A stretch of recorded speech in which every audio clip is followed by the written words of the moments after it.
Hey there, welcome to Dr. Pickleface, the place for crazy stories you won't forget. If you like big surprises, wild drama, and little sweet revenge, you're in the right spot. Subscribe and jump into tales that will make you gasp, laugh, and keep you watching for more. Fun characters, shocking twists, and endings that feel so good. That's Dr. Pickleface. Hit the bell and let's start the fun. Mr. Jake, do you admit to your crimes? You know that moment when your wife asks you to drop her off at Victoria's Secret because she needs something special for my sister's birthday weekend? Yeah, me neither. Until 3 weeks ago, when my dear wife Claire decided that $60 lingerie was apparently the new birthday card.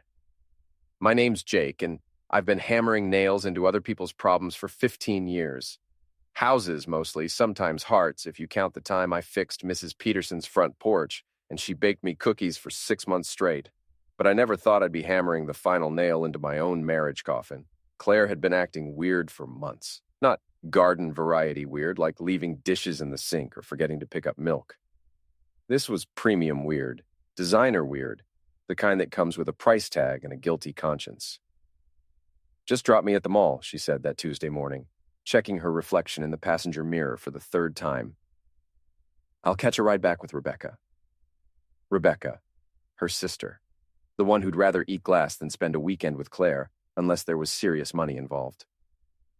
What kind of birthday trip needs fancy underwear? I asked, pulling into the mall parking lot. You two going to a strip club? She laughed, but it sounded like fingernails on a chalkboard. Don't be gross, Jake. It's just girl stuff. Rebecca wants us to feel confident. Confident. Right. Because nothing says sisterly bonding like matching underwears. I watched her walk into the store, her heels clicking against the pavement like a countdown timer. Something in my gut twisted, and it wasn't the gas station coffee. That afternoon, I did something I'd never done in 8 years of marriage. I called her mother. Mrs. Morrison, it's Jake. Quick question about Rebecca's birthday weekend. What time should I pick Claire up on Sunday? Silence. Then, what birthday weekend, dear? The phone slipped in my sweaty palm. The trip to celebrate Rebecca's birthday? Rebecca's birthday was last month, Jake. We had dinner at Romano's, remember? You and Claire were there. My throat went dry. Oh, right. Must have mixed up my dates. Thanks. I hung up and stared at my phone like it had just told me the sky was purple. Either Mrs. Morrison had dementia or my wife was lying through her perfectly veneered teeth. That evening, Claire walked through our front door carrying a pink bag that definitely wasn't from Home Depot. How was the shopping? I asked, not looking up from my beer. Fine. She headed straight for the stairs.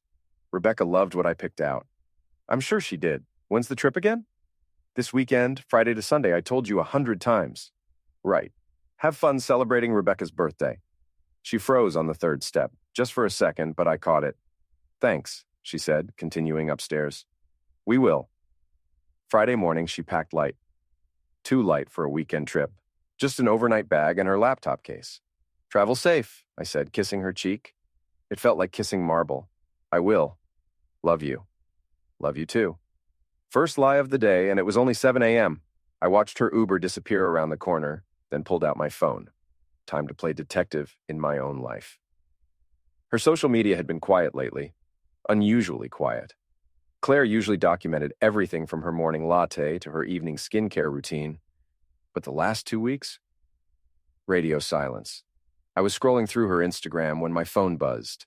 Text message from Claire. Jake, I can't do this anymore. I'm not happy. I need space to figure things out. I'll be in touch about arrangements. Please don't try to contact me. I read it 3 times. Then I started laughing. Not because it was funny, because it was damn ridiculous.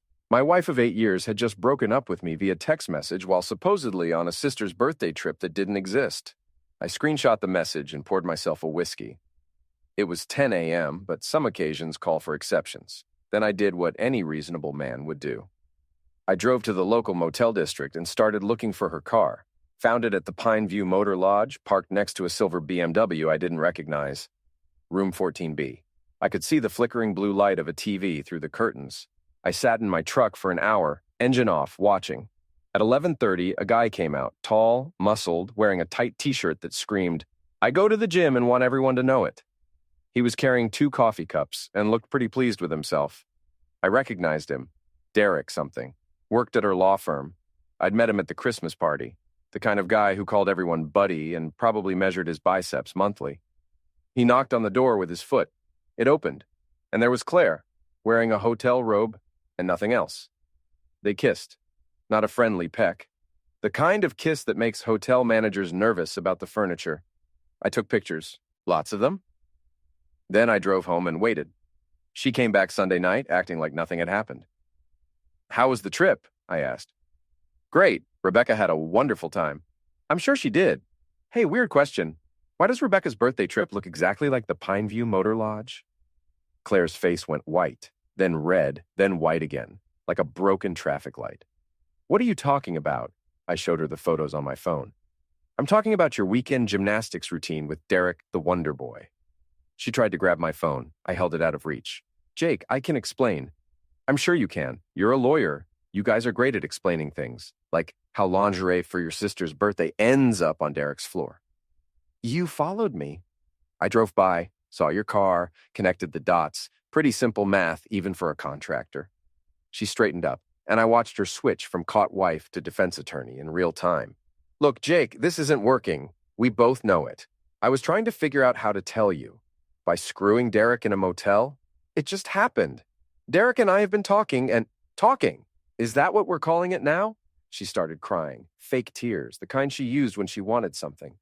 "I'm sorry. I never meant for you to find out like this." "You never meant for me to find out at all." "That's not true." "Right. That's why you sent me a breakup text while you were in bed with him." She stopped crying. "You're being cruel." "I'm being honest. There's a difference." That night, she slept in the guest room. I lay in our bed, staring at the ceiling, thinking about the anonymous letter someone had left in my truck. "She's setting you up. Run. Don't walk." What kind of setup? I found out Monday morning Claire had already been to her office. When I got home from work, there were papers on the kitchen table. Divorce papers. Filed that morning. The settlement terms were generous for her. She wanted the house, half my business, and alimony for 5 years. According to the papers, I was emotionally abusive, controlling, and had threatened her with violence. None of which was true, but try proving a negative. I called my buddy Tom, who owns Murphy's Bar and gives advice that's usually wrong but always honest. "You're screwed," he said, sliding a beer across the bar. "She's a lawyer, you're a contractor. Guess who the judge is going to believe?" Thanks for the pep talk. "Hey, I'm just being realistic. What are you going to do, fight fire with fire?" I thought about that. Fire with fire. Maybe. "Jake, don't do anything stupid." Stupid got me into this mess. Maybe smart'll get me out. That's when I started planning. First, I went to see a lawyer of my own. Dave Kelly, small-town guy who'd been fighting big-city lawyers since before Claire was born. "She's playing hardball," he said, reviewing the papers. "But she made some mistakes. These misuse allegations, she filed them before establishing any evidence. That's going to bite her." "What do you mean?" "I mean, she's so eager to screw you over, she forgot to be careful about it. We can work with this." Second, I installed security cameras everywhere. Legal ones, on my own property, pointed at my own doors and windows. If Claire was going to claim I was abusive, I wanted evidence of what really happened. Third, I started documenting everything. Every conversation, every text, every time she came to the house. And fourth, I did some research on Derek. Turns out the Wonder Boy had a record. Nothing major, but enough to be interesting. Bar fights, mostly. A domestic disturbance call from an ex-girlfriend. The kind of guy who used his muscles to solve problems his brain couldn't handle. Claire came back Tuesday to get more clothes. She brought Derek with her. "This is awkward," Derek said, standing in my living room like he owned it. "Not really," I replied. "I knew you were coming. Claire texted me." She hadn't, but I had cameras now. "Jake, please don't make this harder than it has to be," Claire said. "I'm not making anything hard. You want your stuff? Take it. You want to parade your boyfriend through my house? That's your choice." Derek stepped forward. "Hey, buddy. No need to be hostile. I'm not your buddy, and I'm not being hostile. I'm being realistic." "What's that supposed to mean?" I looked at Claire. It means your girlfriend here forgot to mention that she's still married when she filed those misuse allegations. Derek's face went confused. What misuse allegations? Claire shot me a look that could melt steel. Jake, shut up. Nope. Derek, you should know that your lady friend here is trying to frame me for domestic misuse so she can take my house and my business.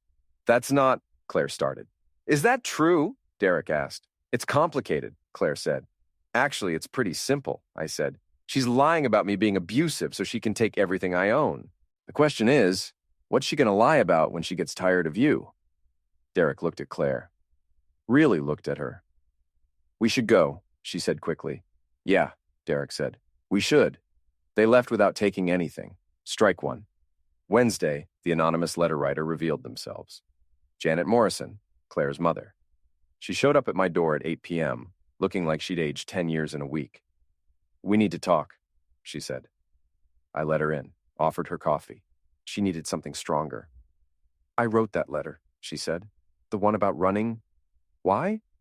Because Claire's been planning this for months. The divorce, the allegations, taking your business. She's been bragging about it to Rebecca. My stomach dropped. Bragging? She said you were too stupid to see it coming, that you'd roll over and let her take everything because you're just a contractor who doesn't understand legal stuff. But you warned me. Janet nodded. Because you're a good man, Jake. You've always been good to my daughter, even when she didn't deserve it. And because... She paused. Because I'm tired of watching her destroy everything she touches. What do you mean? This isn't her first affair or her second. You're just the first husband stupid enough to ignore the signs. That hit like a sledgehammer to the chest. Who else? Her college boyfriend, her first boss? Derek's not even the first guy from her office. Why didn't you tell me? Because I hoped she'd grow up. Because I thought maybe marriage would change her. Because I'm her mother, and mothers make stupid choices sometimes. Janet left me with more than information. She left me with ammunition. Thursday, Claire's sister Rebecca called me. Jake, I heard about the divorce. I'm sorry. Are you? What do you mean? I mean, are you actually sorry, or are you just calling to gloat? Silence. I know there was no birthday trip, Rebecca. I know Claire's been screwing Derek for months. I know you've been covering for her. Jake, Save it. But here's what I want to know. How long have you two been planning to rob me blind? We haven't. Bullcrap. Your mother already told me everything. That was a lie, but Rebecca didn't know that. Look, Jake, Claire's my sister. I have to support her. Even when she's wrong? Even when she's wrong. At least she was honest about being dishonest. Fine. But when this whole thing blows up in her face, don't come crying to me. What's that supposed to mean? It means your sister's about to learn that Karma's a witch, and I'm her personal delivery service. I hung up. Friday, Claire's world started falling apart. Someone had leaked the photos from the motel to Facebook. Not me. I had better plans for those. By noon, half the town was talking about Claire Morrison and her business trip with Derek. By evening, Derek's girlfriend had seen the photos. By Saturday morning, Derek had 2 black eyes and a restraining order, and I hadn't lifted a finger. That's the beautiful thing about small towns. Give people something to talk about, and they'll do the rest of the work for you. Claire called me Saturday afternoon, screaming, "You fool! You ruined everything! I didn't do anything! You posted those photos! No, I didn't, but I'm not surprised someone did. You weren't exactly subtle. Take them down! Can't take down something I didn't put up. I know it was you. Prove it!" She hung up. Sunday things got interesting. Derek showed up at my house, alone, looking like he'd gone 10 rounds with a meat grinder. "We need to talk," he said. "No, we don't. Claire told me you threatened her." Claire tells lots of people lots of things. Most of them aren't true. "She said you're stalking her." I laughed. "Derek, I don't give enough of a crap about your girlfriend to stalk her. I've got a business to run." Ex-girlfriend. That stopped me. What? She's my ex-girlfriend now. Found out she was telling me you two were separated. Then I found out about the divorce papers. Then my actual girlfriend found out about Claire. Tough week. She played us both, man. I studied his face. The black eyes were real. So was the anger. Yeah, she did. I'm done with her, but she's not done with this. She's planning something big. Like what? I don't know. But she's been meeting with some lawyer from Portland. Private meetings. Not about the divorce. That was new information. Thanks for the heads up. Don't thank me yet. She's really pissed at you, and she's got connections. After Derek left, I called Dave Kelly. We need to meet, I said. Tonight. Dave's office was above the hardware store, and it looked like it hadn't been updated since 1975, which was perfect, because Dave was old school in all the ways that mattered. She's planning something, I told him. Derek thinks it's big. How big? Big enough that she's hiring outside help. Dave leaned back in his chair. Criminal charges? Maybe, or worse. What's worse than criminal charges? False criminal charges with real evidence. Dave's face went serious. You think she's setting you up? I think my wife's been planning this divorce for months, and everything she's done since I caught her has been theater. Including the affair? Especially the affair. Dave was quiet for a long moment. Jake, if you're right, this is bad. Really bad. I know. But if you're right, she's also making mistakes. Big ones. What kind of mistakes? The kind that turn into evidence. Monday morning, Claire moved out. She took her clothes, her laptop, and her attitude. She left everything else, which should have been my first clue, that she wasn't planning to share anything in the settlement. I'll be staying with my mother until this is settled, she said, packing the last of her designer handbags. Makes sense. She's got room now that she's not paying for fake birthday trips. Claire's hand paused on the zipper. What's that supposed to mean? Nothing. Just making conversation. She finished packing in silence. Tuesday, I found the folder. Claire had forgotten to log out of our shared computer. Her email was still open, and there was a draft folder I'd never seen before. Project Jake, it was labeled. Inside were documents, lots of them. Photos of our house with estimated values. Screenshots of my business bank accounts. A timeline of our relationship annotated with evidence of controlling behavior. And a document titled Phase 2. Phase 2 was a work of art. It outlined how Claire planned to escalate the misuse allegations. How she'd planted evidence of my violent tendencies. How she'd coached Rebecca and her mother to testify against me. How she'd already filed a report claiming I'd threatened her. How she planned to have me arrested for violating a restraining order I didn't know existed. I printed everything. Then I called Dave. Emergency meeting, I said. Bring your criminal law books. Dave read through the documents twice. Jesus Christ, Jake. Is it as bad as I think? Worse, she's not just trying to divorce you, she's trying to destroy you. Can she do this? If her plan works, yeah. False accusation cases are hard to fight. Even if you win, you lose. So what do I do? Dave smiled. It wasn't a nice smile.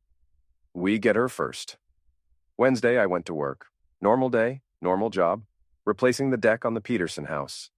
Mrs. Peterson made me lunch and asked about Claire. Haven't seen her lately, she said. Everything okay? Everything's fine, Mrs. Peterson. She's just busy with work. Well, you tell her I said hello. I will. Another lie. They were getting easier. That afternoon, I got a visit from Deputy Sheriff Williams. Nice guy. We'd done some work on his garage last summer. Jake, I need to ask you some questions. About what? Your wife filed a complaint. Says you've been threatening her. When? Last Friday. Friday, she was packing for her sister's birthday trip. Williams frowned. What trip? Ask Rebecca Morrison. It was her birthday. Williams wrote that down. Jake, have you threatened your wife? Nope. Have you contacted her since she moved out? Nope. She says you've been calling her at work. Check my phone records. Williams nodded. I might have to. She also says you've been following her. When? I've been working all week. Check with my clients. More notes. She says you know where she's staying. She told me she was staying with her mother. That's not following. That's listening. Williams looked uncomfortable. Jake, I've known you for 5 years. This doesn't sound like you. It's not me. But I have to follow up on the complaint. I understand. Do what you have to do. Williams left, but not before giving me some advice. Jake, whatever's going on with you and Claire, be careful. Domestic situations can get complicated fast. I'll keep that in mind. Thursday, I called Derek. We need to talk, I said.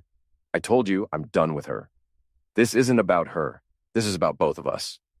We met at Murphy's bar. Tom made himself scarce. She's setting me up, I told Derek, and she's probably setting you up too. What do you mean? I showed him the Phase 2 document. He read it twice, his face getting darker each time. Jesus, he said finally. Yeah, she really wrote this? She really wrote this. Derek was quiet for a long moment. Jake, there's something else you should know. What? The lawyer she's been meeting with. It's not about the divorce. What's it about? I don't know. But I saw them together last week at that fancy restaurant downtown. They were talking about money, lots of it. What kind of money? The kind that comes from insurance policies. My blood went cold. What insurance policies? Yours. I spent Thursday night going through every insurance document we had. Life insurance, disability, homeowners, everything. Claire was the beneficiary on all of them, including a life insurance policy I'd forgotten about, $500,000, the kind of money that makes people do stupid things. Friday, I decided to attend the monthly town festival. Claire would be there, so would Derek, so would everyone else. Time to go public. The Millbrook Fall Festival was the kind of small-town event that Stephen King would write about if he was feeling optimistic. Food trucks, local bands, and enough gossip to fuel a nuclear reactor. I arrived early and set up near the gazebo where I could see everything. Claire showed up at noon, wearing a dress that cost more than most people's monthly rent. She was with Rebecca and two other women I recognized from her office. Derek arrived 20 minutes later, alone, wearing sunglasses to hide his bruises. They tried to avoid each other. Keyword, tried. At 1:30, during the pie-eating contest, Derek approached Claire's group. I couldn't hear what they said, but I could see the body language. Derek was agitated. Claire was dismissive. Rebecca looked scared. Then Derek grabbed Claire's arm. Bad move. Claire jerked away and started yelling, "Don't touch me! Get away from me!" Everyone turned to look, including Deputy Williams, who was working security. Derek tried to explain, but Claire was in full performance mode now. "He's been stalking me!" she screamed. "He won't leave me alone!" Derek looked around at the crowd of faces staring at him. "That's not! Stay away from me!" Claire backed away dramatically. "I don't want anything to do with you." Derek stood there for a moment, realizing he'd been played. Then he laughed. "You're unbelievable," he said. "You know that?" "I don't know what you're talking about." "Sure you don't." Derek walked away, shaking his head. The crowd dispersed, muttering among themselves, but I'd heard enough. I approached Claire's group. "Great performance," I said. "Very convincing." "Jake," Claire said, "what are you doing here? It's a public festival. I'm part of the public. You're not supposed to be near me." "Why? Is there a restraining order I don't know about?" Claire's friends looked uncomfortable. Rebecca stepped forward. "Jake, maybe you should go." "Maybe you should mind your own business, Rebecca. Claire's my sister. She is my business." "Funny. Last week you didn't even remember her birthday." Rebecca's face went red. "What's that supposed to mean?" "It means you're a crappy sister and a worse liar." One of Claire's office friends spoke up. "You can't talk to her like that." "Actually, I can. Free speech and all that." "You're being abusive," the friend said. I looked at her, really looked at her. "Lady, I don't even know your name. How am I being abusive?" "You're intimidating, Claire. I'm standing 10 feet away having a conversation. If that's intimidating, your friend's got bigger problems than a divorce." Claire had heard enough. "We're leaving." "Good idea," I said. "Wouldn't want to miss your next performance." They walked away, but not before I heard one of the office friends say, "He seems pretty aggressive." Perfect. That evening, I got a call from Deputy Williams. "Jake, we've got a problem." "What kind of problem?" "Claire filed another complaint, says you maltreated her at the festival. I talked to her for about 2 minutes in front of 50 witnesses. She says you threatened her." "What did I supposedly threaten her with?" "She says you told her she had bigger problems than a divorce." I laughed. I told her friend that if standing 10 feet away was intimidating, Claire had bigger problems than a divorce. That's not a threat, that's an observation. "Jake, I believe you, but I have to follow up on these complaints." "I understand." The judge issued a temporary restraining order. "You need to stay at least 100 yards away from Claire." "Fine. Jake, be careful. This is escalating fast." "I know." Saturday, I found out about the video. Tom called me at 6 a.m. "Jake, you need to get down here. Now." I drove to Murphy's bar in my pajamas. Tom was behind the bar, his laptop open, looking like he'd seen a ghost. "Someone posted a video," he said, "of Claire and Derek at that motel." "What kind of video?" "The kind that's going to ruin her career." I looked at the screen. It was security footage from the motel parking lot. Claire and Derek going at it against his BMW like they were trying to break it. Where did this come from? Anonymous post on the town Facebook page. Already got 500 views. Jesus. "Yeah, and Jake? There's more." He clicked to another video. This one was from inside the motel room. Claire and Derek. doing things that would make an adult movie star blush. How the hell did someone get footage from inside the room? I don't know, but Jake, this is bad. Really bad? For who? Tom looked at me like I was crazy. For everyone. Claire's career's over. Derek's finished. Hell, even you're going to look bad when people find out your wife was making amateur adult movie while you two were still married. He was right, but I couldn't bring myself to care.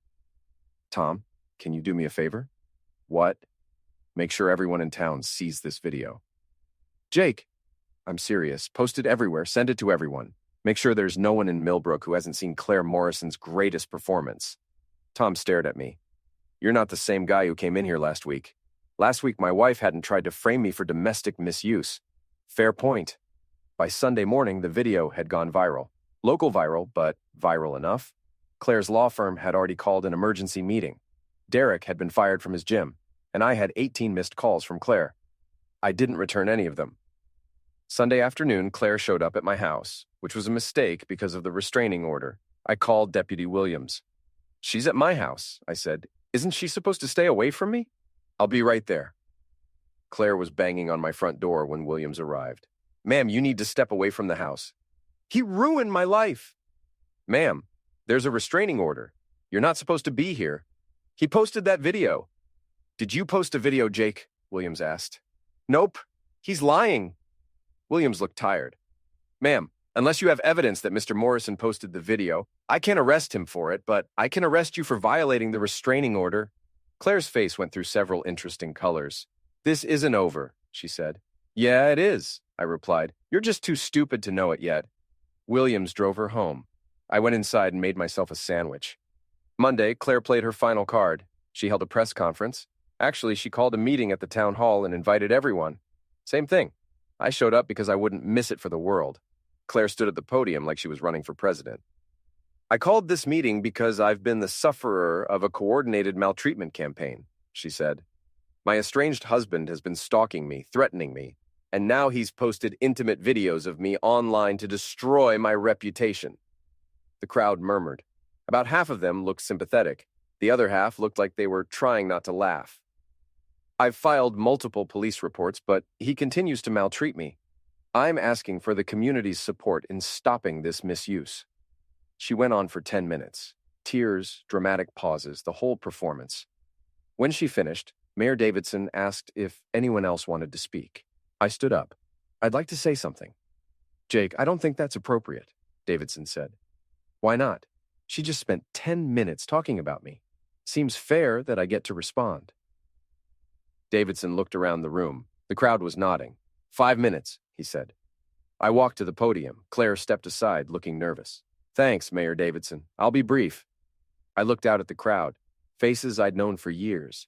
People whose houses I'd fixed, whose problems I'd solved. Claire says I've been stalking her. Let me ask you something. How many of you have seen me in the last 2 weeks? Hands went up around the room. Mrs. Peterson, I replaced your deck Thursday.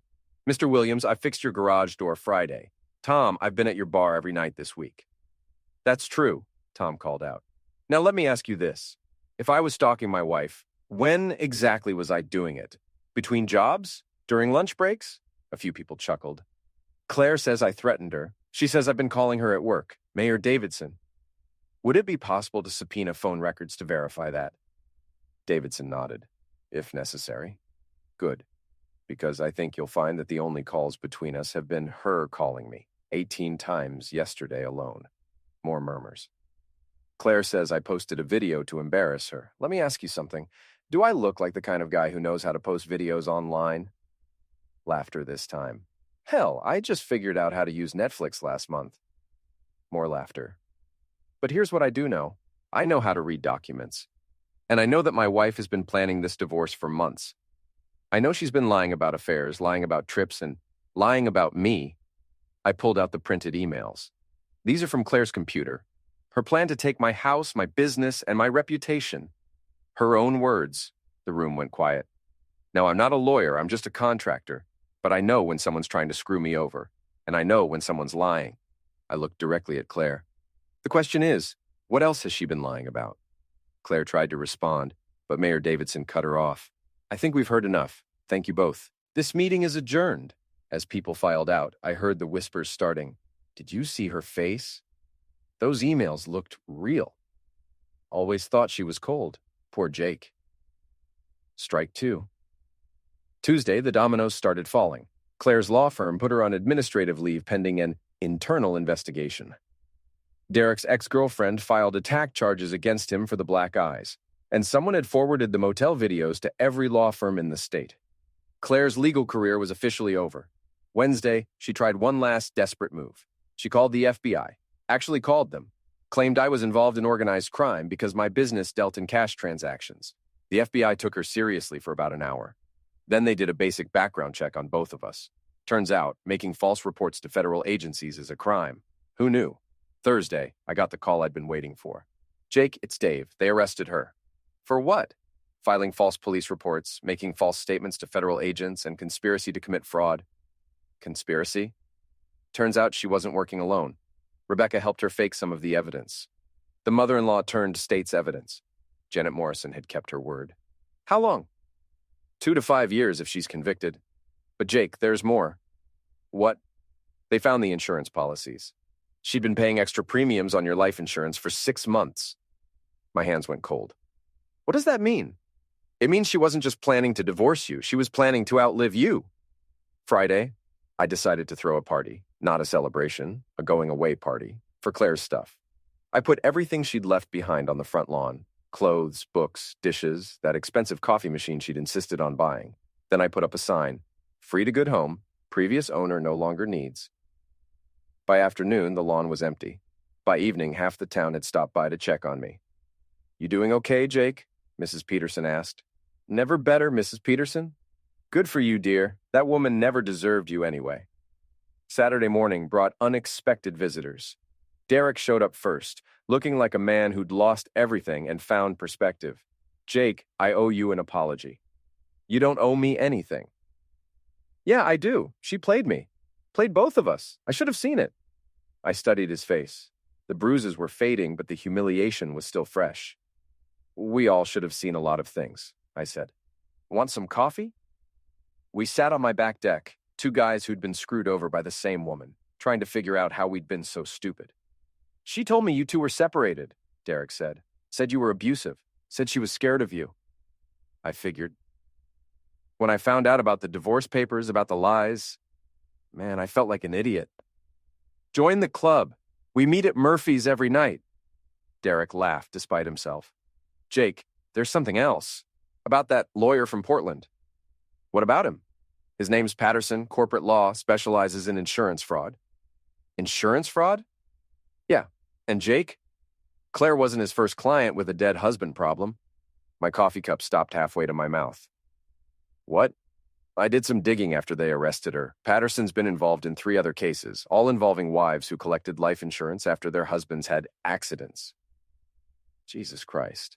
Yeah, Claire wasn't just planning to divorce you, man. She was planning to bury you. That afternoon, I called Dave Kelly. We need to meet, I said, and bring everything you've got on Patterson. Dave's office felt different now, less like a lawyer's office, more like a war room. Patterson's dirty, Dave said. FBI's been watching him for 2 years. Claire was going to be their way in. And I was going to be their evidence. Dead evidence. Can't testify if you're not breathing. I sat back in my chair, trying to process it all. How close did I come? Closer than you want to know. They found accident reports, detailed plans. Claire had been studying your work schedule, your job sites, everything. What kind of accidents? The kind that happen to contractors all the time. Falls, equipment failures, stuff that looks random but isn't. When? Next month, after the divorce was finalized and the insurance policies were updated. I felt sick. Dave, I need you to do something for me. What? I want to confront her, face to face, before the trial. Jake, that's not a good idea. I don't care. I need to look her in the eye and ask her why. Why what? Why she cheated? Why she lied? Why she tried to steal your money? Why she tried to eliminate me? Dave was quiet for a long moment. Jake, some questions don't have good answers. Maybe, but I need to ask them anyway. Sunday, I got my chance. Claire's bail hearing was Monday morning. Dave arranged for me to visit her at the county jail Sunday afternoon. She looked different, smaller. The designer clothes were gone, replaced by Orange County jail scrubs. The perfect makeup was gone too, revealing a face I barely recognized. "Jake," she said when they brought her to the visiting room. "Claire." We sat across from each other, separated by bulletproof glass, talking through phones that had probably been used by every criminal in the county. "How are you holding up?" I asked. "How do you think?" "I think you're exactly where you belong." She laughed, but it sounded hollow. "You always were direct." "Claire, I need to ask you something." "What? Were you really going to eliminate me?" She didn't answer right away, just stared at me through the glass. "I don't know what you're talking about." "The insurance policies, the accident reports, Patterson's other clients." "Jake, were you really going to eliminate me?" Another long pause, then, "It wasn't supposed to go that far." "But it did go that far." "No, it was just backup planning, in case the divorce didn't work out." "Backup planning." "Jake, you have to understand, I was desperate. The firm was laying people off. My credit cards were maxed out. I needed money." "So you decided to homicide me for it?" "It wasn't homicide. It was just removing an obstacle." I stared at her. This woman I'd been married to for 8 years. This woman I'd loved, trusted, built a life with. This woman who'd been planning to eliminate me like I was a pest that needed exterminating. "You know what the funny thing is?" I said. "What?" "If you just asked for a divorce, I would have given you half of everything. The house, the business, whatever you wanted." "I know. But that wasn't enough, was it?" "No. You wanted it all." "Yes. And you wanted me gone." She nodded. "Why, Claire? What did I ever do to you?" She was quiet for so long I thought she wasn't going to answer. "You made me feel small," she said finally. "Small? You and your honest work and your simple life and your stupid loyalty, you made me feel like I wasn't good enough. So you decided to destroy me. I decided to become who I was supposed to be. Rich, successful, important. By stepping on my grave. If necessary." I hung up the phone and walked away. I'd gotten my answer. It wasn't a good one. But it was honest. Monday, Claire's bail was denied. Flight risk, they said. Danger to the community. Tuesday, Rebecca Morrison was arrested as an accessory. Turns out she'd helped Claire doctor some of the evidence for the misuse claims. Wednesday, Janet Morrison held her own press conference. She told the whole town about Claire's plan, about the life insurance, about everything. "My daughter's a monster," she said, "and I'm ashamed I raised her." Thursday, Derek left town. Couldn't handle the shame, he said. Couldn't face the people who'd seen the videos. I didn't blame him. Hell, I respected him for it. Friday, I went back to work. Mrs. Peterson's kitchen needed new cabinets. Normal work, honest work, the kind that doesn't involve life insurance policies or homicide plots. "Jake, can I ask you something?" Mrs. Peterson said while I was measuring. "Sure." "How did you know? About Claire, I mean. How did you figure it out?" I thought about that. I didn't figure it out. I just paid attention. To what? To who she really was, instead of who I wanted her to be. Mrs. Peterson nodded. "That's a hard lesson." "Yeah, but it's a necessary one." The trial started 3 weeks later. I testified for 2 days, telling the jury about the fake trips, the forged documents, the insurance policies, about the woman who'd shared my bed while planning my funeral. Claire's lawyer tried to paint me as a controlling husband who'd driven his wife to desperation. It didn't work. The jury deliberated for 3 hours. Guilty on all counts. Conspiracy to commit homicide, insurance fraud, filing false police reports, making false statements to federal agents. 25 years to life. Patterson got 30 years. Rebecca got 5 years probation and community service. After the verdict, I walked outside the courthouse. There was a crowd waiting, reporters, neighbors, people I'd known my whole life. "How do you feel, Jake?" someone asked. I thought about that. How did I feel? "Relieved," I said finally, "and ready to move on." That night, Tom threw a party at Murphy's bar. Half the town showed up. "Speech!" someone yelled. I stood up, beer in hand, looking at faces I'd known for years. Good people, honest people. "I'm not much for speeches," I said, "but I learned something these past few months." The bar went quiet. I learned that paying attention is the most important skill you can have, not just in your work, but in your life. "Pay attention to what?" Mrs. Peterson called out. "To the people around you, to what they do, not just what they say, to the little lies that lead to big ones." I raised my beer. "And most importantly, pay attention to yourself, to what you'll accept and what you won't. to what you deserve and what you don't. Here's to paying attention. The crowd raised their glasses. To paying attention. Later that night, I sat on my back deck, looking up at the stars. The house felt different now, cleaner, honest. My phone buzzed, text message from an unknown number. Jake, it's Derek. Heard about the verdict. Glad justice was served. Thanks for not throwing me under the bus. Starting over in Colorado. Hope you find happiness. You deserve it. I typed back. Good luck. Pay attention out there. A year later, I was installing hardwood floors in the new library when Mayor Davidson found me. Jake, got a minute? Sure. Town council's been talking. We want to offer you the contract for the new fire station. That's a big job. You're up for it. Hell, after what you went through, we figure you can handle anything. I thought about that. A year ago, I was married to a woman who was planning to homicide me. Now I was being offered the biggest construction job in town history. I'll take it, I said. Good. Oh, and Jake? There's a reporter from the Portland paper who wants to interview you about the trial, the case. You interested? What kind of interview? Human interest story. How you survived. How you fought back. That kind of thing.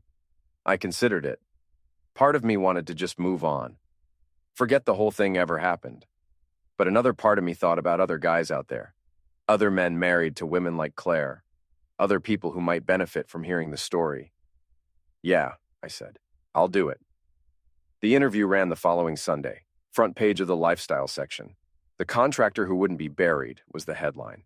It told the whole story. The fake trips, the divorce papers, the homicide plot, everything. But it also told another story. About paying attention. About fighting back. About refusing to be a sufferer. My phone didn't stop ringing for a week. Men calling to say thank you. Women calling to ask advice about suspicious husbands. Lawyers calling to offer book deals. I turned down the book deals. But I took some of the other calls because everyone deserves to know when they're being set up. Everyone deserves to know when their life is in danger. Everyone deserves to know that they don't have to be a sufferer. 2 years after the trial, I was finishing up a job when I got an unexpected visitor. Janet Morrison stood in my driveway looking older than her years, but somehow more peaceful. Jake, do you have a minute? Of course. We sat on my front porch watching the sun set over Millbrook. I wanted to apologize, she said. For Claire, for what she put you through. Janet, you don't need to apologize. You warned me. You helped stop her. I should have stopped her years ago, when she was younger, when I first saw what she was capable of. You can't blame yourself for who your daughter became. Can't I? I enabled her, made excuses for her, taught her that the world owed her something. We sat in silence for a while. Jake, can I ask you something? Sure. Do you hate her? I thought about that. Did I hate Claire? No, I said finally. I don't hate her. I pity her. Pity her. She had everything she could have wanted. A husband who loved her, a good life, a future. And she threw it all away. She threw it all away for money and status and revenge against a world that never actually wronged her. Janet nodded. She's appealing the conviction. I know. Will you fight it? If I have to. Good. Because, Jake, there's something else you should know. What? She's not done with you. Even in prison, she's still planning. Still scheming. Planning what? I don't know. But she blames you for everything that happened to her. In her mind, you're the villain in this story. I laughed. Of course I am. Be careful, Jake. She's got friends. People who owe her favors. People who might be willing to help her get revenge. Let them come. You're not scared? I thought about that. Was I scared? No, I said, I'm prepared. 3 years after the trial, Claire's appeal was denied. 4 years after the trial, Patterson died in prison. Heart attack, they said. 5 years after the trial, I married Sarah Chen, the librarian. Small ceremony, just family and close friends. Claire sent me a letter from prison. I threw it away without reading it. 6 years after the trial, Sarah and I had our first child, a son we named David. 7 years after the trial, I got a call from the warden at the Women's Correctional Facility. Mr. Morrison, I'm calling about your ex-wife. What about her? She's been placed in solitary confinement. Attempted to hire another inmate to arrange an attack on you. An attack? She offered to pay the woman's commissary for a year in exchange for having you eliminated when she gets out. When does she get out?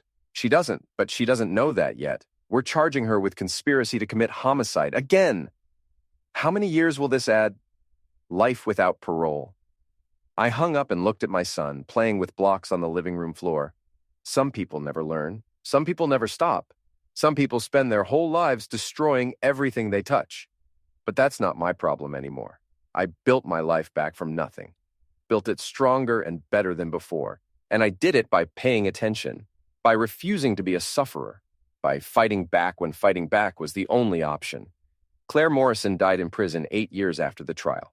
Natural causes, they said. She was 42 years old.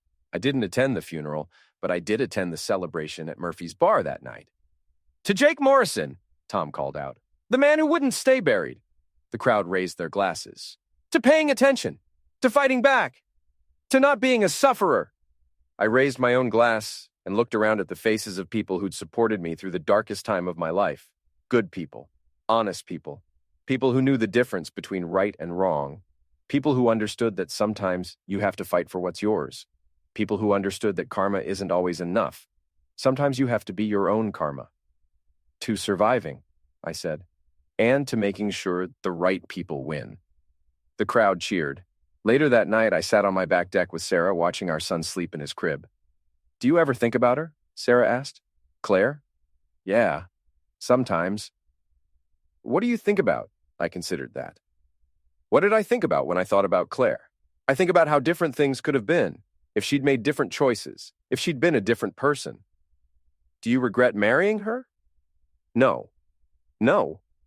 If I hadn't married her, I wouldn't have learned what I was capable of. I wouldn't have learned how strong I could be when I had to be. And you wouldn't have met me. I smiled. And I wouldn't have met you. Sarah took my hand. She made you who you are. No, I said. She tried to destroy who I was. I made myself who I am. By fighting back. By paying attention. By refusing to let someone else write my story. And by hammering the final nail in her coffin. I laughed. Yeah, by hammering the final nail in her coffin. 10 years later, I'm still here. Still building things. Still fixing problems. Still paying attention. David's in school now, straight A's. Honest kid, doesn't lie, doesn't cheat, doesn't try to take what isn't his. We're teaching him early. Pay attention to the people around you. Fight back when you have to. Don't let anyone else write your story. And always remember, some people just can't handle the truth. Guess I'm not insecure, just observant.